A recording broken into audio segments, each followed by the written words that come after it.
class a couple of Wednesday evenings ago. I am sorry that I missed hearing Alicia's dad speak. I heard such wonderful things about the lesson that he presented, and really many good comments about the lessons that were presented by Tom and Brett, and I appreciate them filling in for me. It's good to know that there are men in the congregation that have the ability that they can fill in, and that the congregation will be well served by hearing the things that they have to say from God's holy word. A few months ago, Sister Cheryl Hastings and I asked her permission to use her this morning. A few months ago, I was talking with her, and she just had a multiplicity of things that were going on in her life, pretty much like all of us. But it seemed from the things that she was describing to me that she had a especially large number of difficulties and problems and obstacles that she was having to deal with. And at the particular time, it was necessary for her to assemble with the church out in Valparaiso for a short period of time. And then things have improved and things have changed to allow her now to once again come and assemble with us, which is where she would like to be. And she, I assure you, is very happy to be among her brethren here in Hammond. I suggested to her at that time that she and I have a Bible study together to maybe help her be encouraged and to maybe help strengthen her to get her through the unusual circumstances that she was experiencing. But Cheryl lives way out in Cant, and I'm not even for sure exactly where that is. I know that it's over an hour's drive to be here. And so I suggested to her that we have a study by phone, that each Tuesday evening I would give her a call and we would just study together by phone, something that Jean and I have been doing for quite a while, and she was so thrilled to do that. And so for the last several months, she and I have been having a study on Tuesday evenings. A few weeks ago, just 3 or 4 weeks ago, when I called her for our study, we always go through the same scenario. We'll just chit-chat a little bit, how things are going with you, and this, that, and the other, and whatever, and then we'll have a prayer, and then we'll get into our study. And we're studying the book of Job. She asked me if we could study the book of Job because knowing all the things that Job had to deal with, she felt like that maybe studying from the book of Job would be helpful to her as far as an encouragement to her and all the different things that she is and has been experiencing. And so about 3 or 4 weeks ago, I called her and we began to exchange this casual conversation. And she was telling me some of the things that was going on with her at that time. Her mom and dad both are in poor health. Her mom really needs to be somewhere where folks can look out after her, but she don't want to leave the house that she's in, and I can understand that. My mother was that very same way. Her dad's in poor health. Her husband had been out of work, and his unemployment benefits looked like that those were going to be cut off to where they had absolutely no money. I think that, and I don't think that I'm embarrassing you, Cheryl, and please forgive me if I am, but I think that she indicated that they had less than $10 between them. And things were really just had piled up. And as she concluded telling me what was going on in her life, she made the statement, well, that's my life today. And the second that those words came out of her mouth, I recognized there's a sermon there. That's a sermon, you know. That's my life today. And the reason why I think that there's a good sermon there, nothing profound, nothing that you haven't heard before, nothing that you won't hear probably several times again as you continue to gather together in various places to worship God. But we all share that same situation. Now, not all of our lives are perhaps quite as complicated and have as many severe things going on as Cheryl. I know that there are others in the congregation that are experiencing a number of difficulties. Not all of our lives are filled with such complications and that sort of thing, but every one of us has to deal with life, and we have to deal with it today. It's my life today. It's your life today. And so I thought it would probably be somewhat beneficial for us to just look at some thoughts that came to my mind as Cheryl made that statement. Well, that's my life today. And I'm probably not too far off from thinking that that's basically what she was doing while she was telling me about all these things, because if I could get a hold of it, and here cuts my hair pretty short, but if I could get a hold of it, if I had all those things going on in my life, I'd be grabbing handfuls of hair and trying to pull them out as well. We all have life to deal with. And I think that there's some important things for us to remember that are appropriate for each and every one of us as we think about, that's my life today. This is what's going on now. First of all, we need to remember, well, that's life here upon this earth. That's going to be my life here on this earth. We sang a moment ago the Psalm 361. And in the third verse of that song, we talk about how that we will joyfully go along our travels of the day with a song on our lips and a song on our hearts. And the reason why, the next phrase tells us, because my sins have all been washed away. And the very first thing that I would like to remind us of concerning, well, that's my life here on this earth today, is that it doesn't make any difference what life brings us if our relationship with God is okay. If my heart is right with God. If I'm in a good place in my relationship with God, then really my life is okay. Yeah, it's a burden. It's difficult. It's a heavy load to bear sometimes. Sometimes it's a really good life. Sometimes it's a wonderful day. And we would hope that every day going forward would be like that. But the fact of the matter is, when you look back at Job, and you remember about Job, here was this man who was a righteous man, who worshiped and sacrificed unto God every day. He even would offer sacrifices in behalf of his children, lest somehow or another they had done something unawares and they had not made sacrifice for that. Job would take care of that himself, and as the patriarch of the family, and offer sacrifice. And a day came when a messenger came and told him that all of his crops had been destroyed. And the record tells us that before that messenger even finished with his message, here was another messenger showing up on his doorstep to tell him that all his cattle and herds of animals had been lost as well.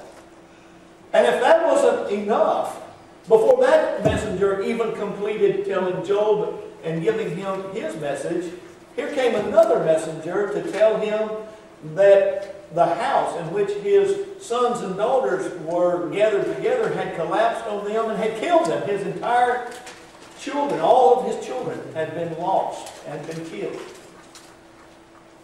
And then we, of course, recognize and remember from the story that finally he was covered from head to foot with boils, with sores.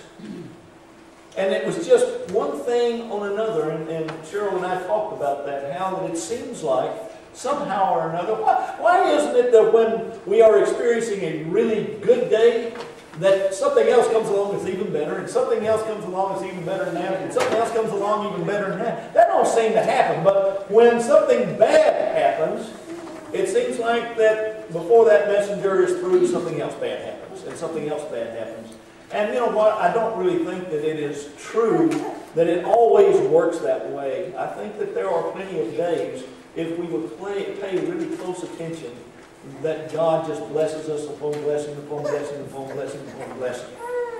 But we understand that life here upon this earth, according to this man Job, is that man that is born of a woman is a few days in full of trouble. And we understand and we recognize that life is like that. That sometimes things just get awfully tough, because it just seems like that we don't get through with one problem, that another one comes along. And for some reason or another, we have a tendency to forget about the fact that that is indeed the life of everyone, that no one is exempt from that. Sometimes I think that we have a tendency to look at wealthy people, especially, and wonder, well, why don't they ever have any really bad days? Why don't they have things to worry about? Because it seems like that whether we intend to or even want to or not, that a lot of times we have this attitude that just a little bit more money in our pockets would solve our problems. And things would be better, and things would be okay. And I know that that is not true, first of all, because Jesus taught in a number of places how that riches is a real detriment to our soul, or at least can be. It poses a real threat to our soul, because we have a tendency to trust in our riches rather than trust in God as we're supposed to. But the other reason why I know that just because a person is wealthy, that we don't have any worries, they don't have any concern. A few months ago I read on the homepage of Yahoo, you know how they have those little news blurbs on there. And a few months ago I read about Bill Gates, and how that Bill Gates is worrying about the fact that there are a couple of three, maybe more companies out there that are trying to get ready for market operating systems that will be a real serious competition for Windows, Microsoft Windows. And the article was talking about how he was worried about that actually coming to fruition. And I thought, what has he got to be worried about? The man is worth $53 billion. What if some company did introduce something of a system that would rival Windows? How much more money can he possibly need? $53 billion, and yet he is worried about his competition. So you see, really, no one is exempt from worry and anxiety, various difficulties in this life. It's just that we sometimes make things worse for ourselves, thinking that everybody else is better off than we are, when in fact that is not necessarily true. And of course the thing about it is, that's our life here upon this earth, and because life upon this earth has a tendency to offer more challenges, I think, than anything, we need to keep in mind how that God has told us that we need to think about heavenly things in the first place. That our focus and our attention needs to be concerning spiritual matters and looking forward to when we are with God in eternity. The Apostle Paul wrote to the church at Colossae, and he said, set your affection on things above, not on things of the earth. And I prefer, excuse me, let me just get a drink here. I prefer the King James rendering here of Colossians 3, verse 2. The New American Standard Version says, set your mind on things above. I guess it's really the same thing, but I really believe that the way the King James renders it here really gets to the point and to the heart of things, and no pun intended at all, but that our affection, the seat of our affection, our heart, that which we truly crave, that which is really important to us, it needs to be heaven, and not on things of this earth. Now you might be wondering why I put this particular picture here to go along with this verse of Scripture. This is a picture that my father in the faith, Keith Sharp, has sent me. He goes to Uganda, Africa every other year, and then every other year he goes to America Samoa. But when he goes to Uganda, this is a typical scene as far as the people gathering together, as far as the churches over there and people from the communities that come to worship God. They're out in the hot sun and they're sitting on logs made from tree trunks. And Keith tells me that the worship services will last from anywhere from 6 to 9 hours a day, sitting on tree stumps, tree logs, as pews, out in the hot African sun. And it brings to my mind how that those who really don't have a whole lot of this world's goods seem to have a better appreciation for the hope that is ours in Jesus Christ, that setting their affections on things above, it comes easier for them, I think, than for you and me, because we're so used to having so very much. John Piper, in his book, Hungry for God, made an interesting statement. He said, the weakness of our hunger for God is not because He is unsavory, but because we keep ourselves stuffed with other things. And I really like that phrase, because we keep ourselves stuffed with other things. If we don't feel strong desires for the manifestation of the glory of God, it is not because we have drunk deeply and are satisfied. It is because we have nibbled so long at the table of the world. Our souls are stuffed with small things, and there is no room for the great. God did not create us for this. There is an appetite for God, but it must be awakened. And I think that he really kind of hit the nail on the head there. That what we need to remember is that my life today is my life here upon this earth, but this is not my home. And the things of this life here upon this earth are not the things that I am to focus on and to have as the end of my goal. And it certainly is not to be the things that are of my affections, but that rather instead, life here upon this earth, I think, is such so that we will have a genuine craving for life eternal in heaven. If it was nothing but just all pleasant and good things, would we really have a desire to be with God? And would the blessings that come from being in Jesus Christ be as valuable to us and as of such worth to us if everything on this life was just peachy keen, as we say? You go to these foreign countries, of the picture that we had a moment ago, and you find people that are thrilled with the gospel because it offers them basically the only hope and the only good tidings that they'll receive all day long.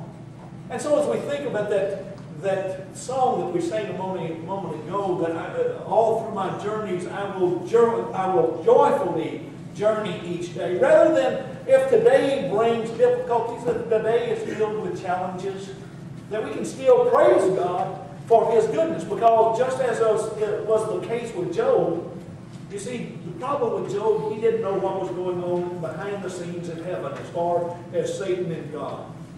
And he didn't know what God was doing as far as limiting what Satan could do to Job. If he did, he very likely would not have said some of the things that he said or had some of the questions that he had. We don't know what our lives would be like without the interference or the interceding of God in our behalf. But that's life here upon this earth. My life today is the fact that I can only live my life one day at a time. And I'm not saying that we should not make some sort of plans for the future. We are talking about 2011 being an entire year of our lives that we're going to strive for spiritual growth, for spiritual maturity. And that is a wonderful, wonderful goal that we have for the year 2011. And we need to make goals like that, but we also need to remember that all I have is today, though. We have to live my life today here upon this earth just today. James tells us about that. Come now, you who say, today or tomorrow we will go to such and such a city and spend a year there and engage in business and make a profit. Yet you do not know what your life will be like tomorrow. You are just a vapor that appears for a little while and then vanishes away. Instead, you ought to say, if the Lord wills, I will live and also do this or that. Well, there's an old saying that we know about in regard to understanding how that life is very brief and our lives here upon this earth are filled with uncertainty. And the fact of the matter is that we only have today. As we go back to the text that was read by Brother Jerry just a moment ago, so do not worry about tomorrow, for tomorrow will care for itself. Each day has enough trouble of its own. And part of our problems is that we borrow from today and project them over to tomorrow sometimes. That whatever's going on in our lives today, we have a tendency to think, well, tomorrow's going to have to be dealing with that as well. And Jesus clearly tells us that we shouldn't do that. He says, you got enough to deal with today.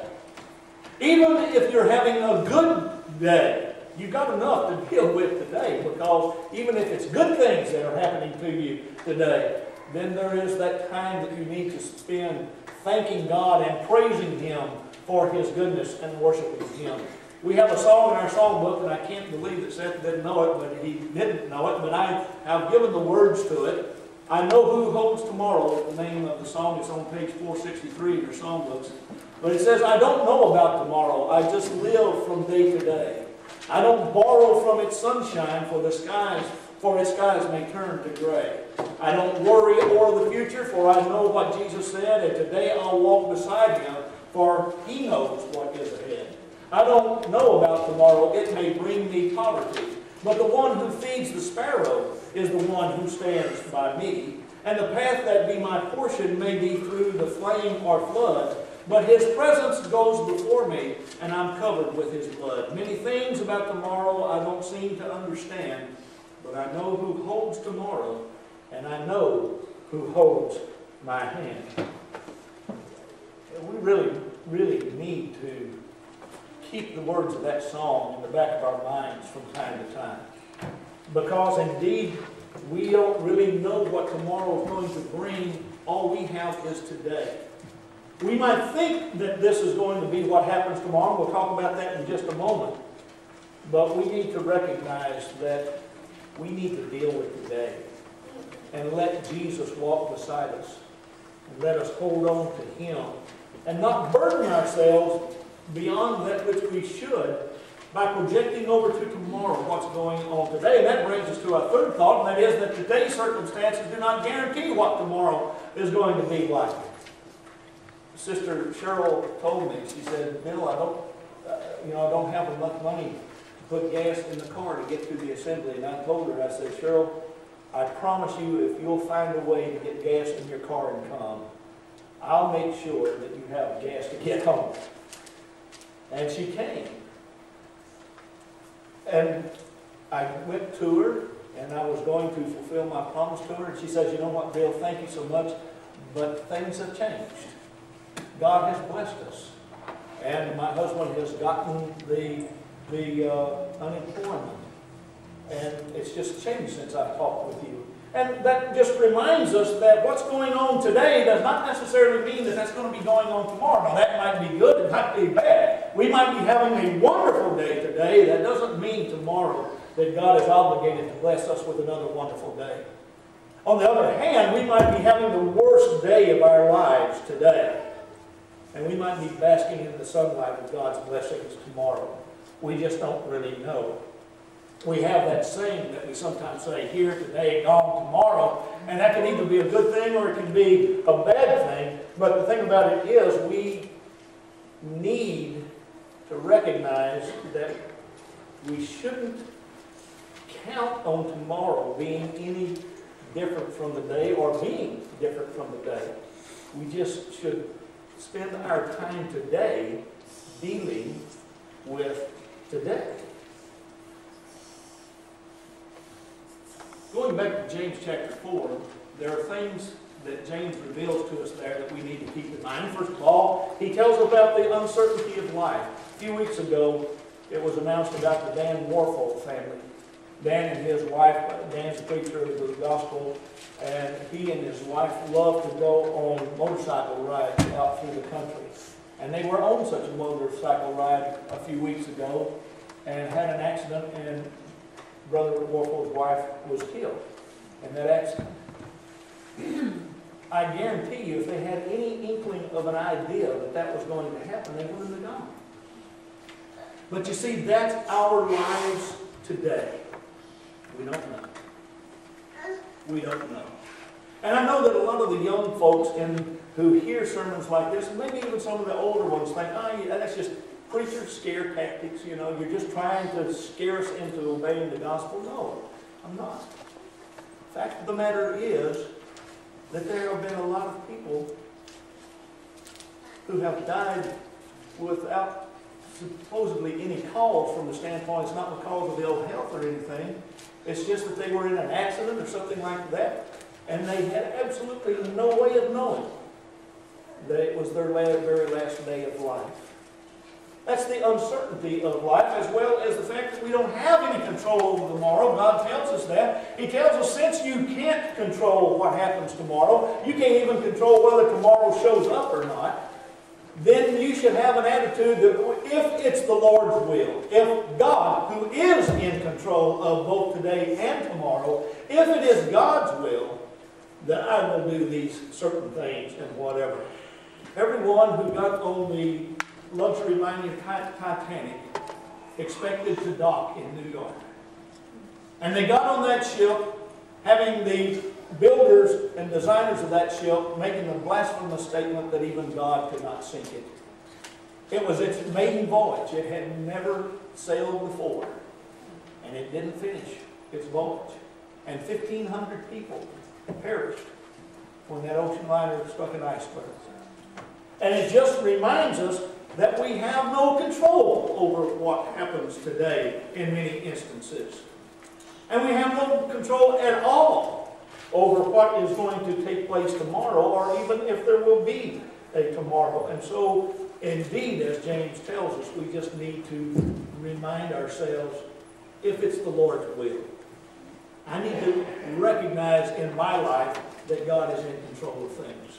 And if it's His will that I do this, that, or the other, then I will look forward to doing that. And then, of course, the brevity of life is also spoken of here in James chapter 4. I'm 62 years old, and I know that that's not real old, or at least I'm going to claim that it's not real old. Next year, I don't know if I'll get to go or not. I've never been to any of the previous ones. But next year will be my 45th high school reunion. That just don't, I don't care how you say that, it don't sound good. It just doesn't sound good at all.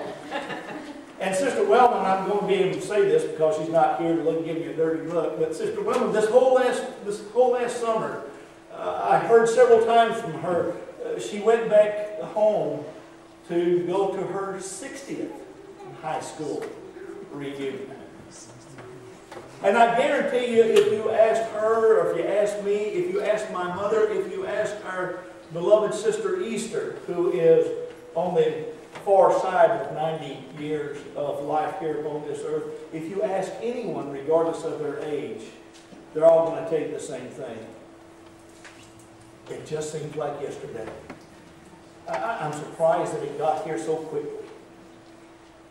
And that's because life is so brief. And because our life today is using up one of those days that is ours to enjoy and to have. And that's the reason why we need to take advantage of our life today. And then finally this morning, my life today needs to be lived in recognition of what we just talked about. God is in control of today and tomorrow. The story of Job illustrates that so very well. It was God who was in control. You know what? I don't know if you think about this very much. I do.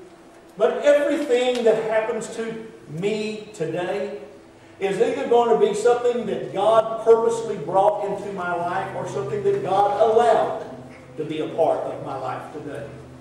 And it's either going to be an opportunity and an open door, or it's going to come in the form of an obstacle or something that is negative. But God can make it a very positive thing for us if we will allow Him to do so. Because He's in control of today and He's in control of tomorrow. Whether or not we have a tomorrow, but today we have this promise from God that He will not allow us to be tempted above that which we're able to do. I believe the promise of God is that I give you life. The very breath of life that you have within you. And Paul, talking to the Athenians, reminded them that this one true God that they were not aware of at all, he preached to them about this one true God, and he told them that it is in Him that we live and move and have our very being. This God that is in control of everything, I believe that His promises are that He will not allow life to get so heavy that we can't handle with His help. I believe that's a promise from God. That's my life today. Today is a very important day. And that's the reason why it's the only day that God has given to us. He hasn't given us tomorrow. Yesterday's already gone.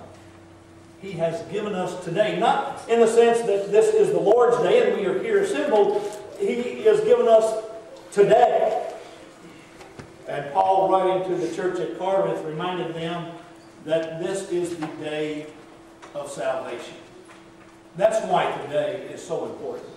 Because today is the day that God has given us. Today is the day that God has blessed us with to make sure that we have an opportunity that our lives are right in His sight. That our sins have been forgiven us. That we have the genuine hope of everlasting life in the very presence of God. Today is the day God's given me of life to make sure I'm ready for eternity. How's your life today? How is your life today? That's your day today. That's your life. What are you going to do with it? Are you going to use it as a day to draw closer to God? Are you going to use it as a day into salvation? Perhaps there's someone here who is not a Christian. Paul says here that today is the day of salvation, but it has to be a day of salvation as far as your own response to the Lord's invitation. It has to be your decision. It's your day to make things right with God if you have walked with Him faithfully in the past, but you're not walking faithfully with Him now. The reason why today is so important is because it's today. And it's our life today. To do with as we please, but to do with to guarantee a heavenly home. If you're here this morning and you have a need in response to God's invitation to make sure that today is the day of salvation for you in one way or another, would you not respond together this morning?